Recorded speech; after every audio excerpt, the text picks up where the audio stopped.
خبر شامل کرتے ہیں دالبندین سٹی سے جستجو نیوز کے ڈسٹرکٹ رپورٹر احسان سراپات کے مطابق بابائے چاغی پینل نے ہمیشہ عوامی حقوق کی بالادستی، ترقی، خوشحالی کی بات چیت کو اہمیت دی ہے۔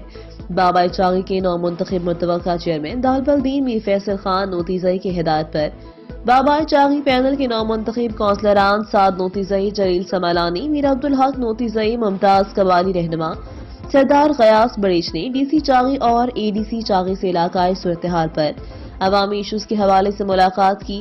بابائے چاغی پینل کے نو منتخب جنرل کونسلر ٹاؤن کمیٹی سعد نوتیزئی نے کہا کہ ہم بہت سے مسائل میں جکڑے ہوئے ہیں، بالخصوص کلین دالبندین اور کلین دالبندین کے لیے ہمیں آپ کی سپورٹ چاہیے۔ ڈی سی چاغی حسین جان بلوچ نے یقین دہانی کروائی، بہت جلد آپ کی پروپوزل کو پایہ تکمیل تک پہنچا دیں گے۔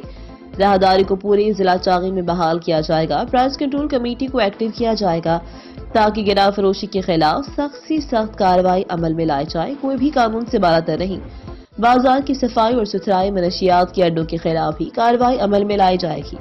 اس موقع پر بابائے چاغی پینل کے media adviser Muhammad Arif Notezai, media cell member Abdulwali Notezai بھی ایک ساتھ موجود تھے۔ میڈیا ایڈوائزر بابائے چاغی پینل۔